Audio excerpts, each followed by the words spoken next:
Bonjour Patrick Rogers. Bonjour. Alors je suis ravi de vous accueillir sur ce plateau. Vous êtes né en Belgique, vous vivez en France depuis plus de 30 ans. Oui. Alors vous avez eu plusieurs vies, vous avez été comédien, metteur en scène, directeur de théâtre, ensuite ou en même temps romancier, poète, auteur de pièces de théâtre. Vous êtes aussi passionné de photographie. Vous connaissez le nombre de livres que vous avez publiés dans votre vie? 35. 35. Alors j'en cite 2-3 rapidement. Hémisphère Nord, Le cousin de Fragonard, très beau livre. La nuit du monde aussi. Qui mettait en présence Joyce Proust. Voilà, bonne compagnie. Et puis beaucoup de livres aussi dont la Belgique est le sujet central. J'en cite 2-3. Le bonheur des Belges, Le mal du pays, La Belgique, Le roman d'un pays, ou encore La spectaculaire histoire des rois des Belges. Oui. Et donc, vous venez de publier chez Grasset L'autre Simenon, un livre d'ailleurs qui est sélectionné pour le prix Renaudot cette année. Alors, tout le monde connaît l'écrivain Georges Simenon, le père, entre autres, du commissaire Maigret. Oui. Mais Georges avait un secret, un frère cadet, Christian, le chouchou de leur mère. Qui était ce Christian Simenon? Christian Simenon, il est né en 1906, c'est-à-dire 3 ans après Georges. C'est le préféré de leur mère, Henriette, qui n'aimait pas Georges, qui le traitait d'incapable et qui n'a jamais lu ses livres, ce qui était d'ailleurs une véritable douleur pour Georges Simenon. Et ce qui est bizarre, c'est que ce frère, qui est sans talent, sans envergure, sans ambition, eh bien, il va virer dans la collaboration et fasciné par le fasciste de Grelle. Voilà. Donc petit à petit, il va se laisser séduire par le parti Rex, qui était en Belgique, un parti fasciste d'extrême droite dans les années 30, dirigé par... Qui vient de Christus Rex, qui est une grande imprégnation chrétienne, en fait. On voit là donc le boss, le patron, le butcher en fait. Là, il a déjà viré dans le nazisme, parce qu'au début, il est plutôt pro-mussolinien, et ensuite, il va devenir, à partir des années 40, il va retourner sa veste avec un opportunisme sidérant. Il va devenir un véritable nazi, et les rexistes sont des nazis. Christian Simenon devient un nazi. D'accord. Et donc, il faut rappeler que ce parti Rex a eu des députés au Parlement belge. Oui, absolument. Alors, on croit souvent que lorsque, en 1939, De Grelle perd les élections, au fond, le parti s'arrête. Pas du tout. C'est là qu'il s'engage véritablement dans la guerre et à côté d'Hitler. Alors, pendant la guerre, quel a été le rôle de Christian Simenon? C'est pas un responsable de ce parti Rex, c'est un petit fonctionnaire. Oui, voilà, c'est comme on dit, un col blanc du mal. C'est quelqu'un qui applique les sanctions, qui ne réfléchit pas. C'est pas un intellectuel. Dans mon livre, il n'a pas de vie personnelle. Il ne s'estime pas responsable. Et surtout, alors, ce qui est typique des fascistes, il obéit aux ordres du chef. Ouais.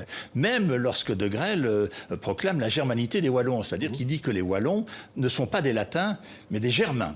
Et au fond, il vit tout ça de manière, je dirais, complice. Il trouve ça naturel. C'est quelqu'un qui agit dans la meute. Ouais. C'est quelqu'un qui se fond dans la foule, tellement il a peu de personnalité. Et vous le décrivez dans votre livre, je ne sais pas si c'est vrai, parce que vous êtes romancier, mais il est dans un bureau, il accorde des laissez-passer. En fait, voilà, Oui, qui ont des conséquences sur la vie des gens, évidemment. Oui. Il ne fait que mettre des cachets, des tampons. Et puis, simplement, les choses vont se dégrader au fil du temps. Ouais. Et en 1944, suite au fait que de nombreux bourgmestres, maires sont des rexistes, on croit souvent que le rexisme s'arrête en 1939. En fait, non, il s'étend comme une tache d'huile. Toutes les villes de Wallonie sont dirigées par des rexistes. 1500 rexistes vont être assassinés en 6 mois, dont 33 bourgmestres. Et donc, le bourgmestre de Charleroi va être assassiné. Le 17 août 1944. Voilà, et il va y avoir des représailles le 2 jours après. Très violente, 150 hommes rexistes, nazis et de la fameuse formation B se mettent en ordre de marche, et c'est Christian Simenon qui en prend la tête. Alors c'est ce qu'on appelle la tuerie de Courcelles, c'est ce qui est resté, c'est un massacre en fait. Oui, c'est abominable. En fait, ils vont venger la mort de ce bourgmestre, de ce maire de Charleroi, ils vont tuer une vingtaine de civils, d'innocents. Ils vont tuer 27 personnes, c'est-à-dire qu'ils vont arrêter quelques notables à Charleroi, magistrats, avocats et autres, et puis simplement des innocents, des passants qui passent dans la rue. Ils les emmènent dans une petite maison que j'ai vue, une petite maison ouvrière au bord d'une route, avec une porte, 2 fenêtres, un jardinet, une cave, et ils enferment les 27 personnes, les 19 personnes dans la cave. Et le lendemain matin, ce 18 août 1944, c'est merveilleux, il fait 30 degrés, le soleil brille, les oiseaux chantent. À 6h30 du matin, ils les sortent et ils les assassinent froidement, d'une balle dans la tête, dans la nuque ou dans la tête. Et Christian fait partie des tueurs. Oui, alors voilà, c'est ça qui est tout à fait sidérant, c'est qu'il devient un tueur, un assassin, un meurtrier, comme il y en a tant dans les romans de son frère. Ouais.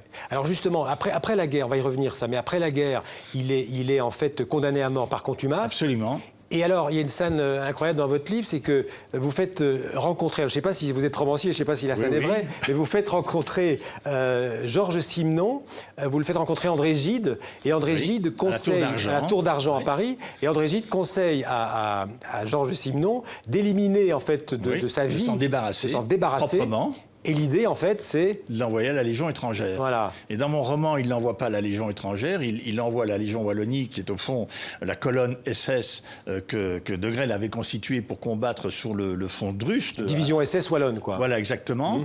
Et il va mourir dans des conditions démentes et effroyables, par moins 40 degrés, ce qui est bien le destin d'un lâche et d'un salaud. Alors ça, vous le faites mourir, en fait, sur le front de l'Est. Oui, voilà. Dans la réalité, je crois qu'il est mort en Indochine en 47. Exactement. Mais vous savez, c'est Georges Simenon qui avait dit dans Pédigré, le fameux livre qu'il écrit pendant la guerre, où il fait complètement disparaître son frère, il n'a plus de frère, il le tue. Alors que c'est l'histoire de sa famille. Oui, absolument. Pédigré. Et il reste le seul Simenon. Il accomplit au fond un crime parfait, du grand art. Pourquoi? Parce qu'en fait, Christian, c'est le gêneur, ça nuit à sa réputation. Ah oui, ouais. C'est-à-dire qu'évidemment, si vous êtes le frère d'un tueur, de quelqu'un qui a assassiné des gens, ça fait mauvais genre. Et Simenon, avec un culot stupéfiant, ne se sentant jamais coupable, il expédie, il raye son frère, à la fois de son œuvre et de sa vie. Et ça, c'est authentique, dans un livre où il dit « Tout est vrai ». Sans que rien ne soit exact, ce qui est la meilleure définition d'un roman. Ouais. C'est incroyable. D'autant plus que Georges Simenon, il n'est pas tout à fait clair, je dirais, par rapport au nazisme. Bon, il n'est pas net. Voilà. Vous citez en 21, alors ça remonte un peu plus tôt, mais il écrit des textes vraiment franchement antisémites. Oui, ce qui est étonnant avec Georges Simenon, d'abord, il disait « je ne suis pas antisémiste ». Je ne suis pas antisémiste. Il invente un néologisme pour dire ce qu'il n'est pas. Et lorsqu'il collabore à la Gazette de Liège, qu'il est tout jeune, il écrit 18 textes absolument abominables, aussi affreux que du Céline, qui s'intitule « Le péril juif ». Voilà. Et donc, il est devenu, d'une certaine manière, il a été copain de Brasillac, enfin, il a fréquenté des collabos, quoi. C'est-à-dire qu'il vit toute la guerre en Vendée avec sa femme et sa maîtresse, il lui fallait au moins ça. Il gagne autant d'argent pendant la guerre qu'avant-guerre. Il publie toujours autant, il est chez Gallimard à ce moment-là. Il est l'auteur le plus adapté au cinéma. 9 films, dont 5 produits par la Continentale, fondés par Goebbels. Il apprend l'allemand en 1942. Et c'est pas neutre. Non, évidemment, ça n'est pas innocent. On peut dire que ça n'est pas non plus très résistant. Et en plus de ça, il collabore, il participe à des journaux rexistes auxquels il donne des entretiens. Et il vit au château de Terre-Neuve et il pose fièrement, alors que la France crève de faim, il pose fièrement à côté de ses melons. D'ailleurs, vous le rappelez dans votre livre aussi, Georges Simenon, le frère de Christian, à la fin de la guerre, il est assigné à résidence. Il a même été condamné, je crois, en 1949 par un comité de comment dirais-je, d'épuration.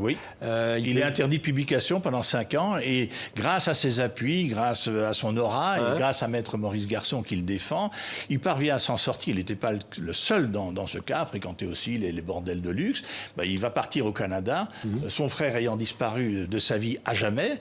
On le retrouvera bien plus tard, notamment grâce au roman. Il part au Canada, aux États-Unis, et puis il viendra s'établir en Suisse, où il va vivre 32 ans dans ce pays neutre de toute conspiration.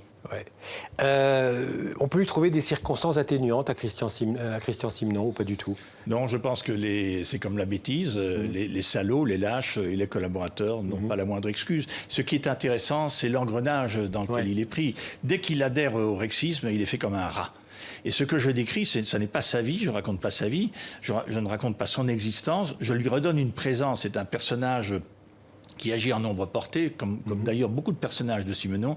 Il apparaît, il disparaît, mais toujours dans le mal. Et voilà, une fois qu'il est pris dans cet engrenage, il va aller jusqu'au bout, parce que c'est un personnage simenonien en réalité. Simenon décrivait des personnages, comme il disait, abouliques, en crise, et qui soudain, dans un moment de crise surintense, c'est la tuerie, vont au bout d'eux-mêmes et se dépassent. C'est le cas de Christian. Oui, on se demande parfois si Christian n'a pas inspiré Georges Simenon. Il aurait pu être un des personnages dans des romans de Simenon. Oui, mais je pense que ce que vous dites est très très juste, parce que de manière, on pourrait dire subliminale, on pourrait croire qu'au fond, Christian est agi par Georges. Parce que Christian, il tue vraiment, et Georges, au fond, il ne tue que dans les romans. Donc c'est un livre beaucoup sur le rapport de deux frères. Je pense que la mise en lumière de l'un, Christian, éclaire la part d'ombre de Georges. C'est une médaille à double face. C'est ça qui est fascinant. Est-ce que Georges savait ce que faisait son frère pendant la guerre? Il était proche? Oui, tout à fait. Alors, il le savait parfaitement. Il était parfaitement au courant que son frère était rexiste, collaborateur. Ils se sont vus à Saint-Memin-le-Vieux. Tout ça a été gommé de l'histoire. Alors, il y a une chose très étonnante pour les journalistes ou pour les historiens. Il y a eu une très nombreuse correspondance. Christian aimait beaucoup Georges.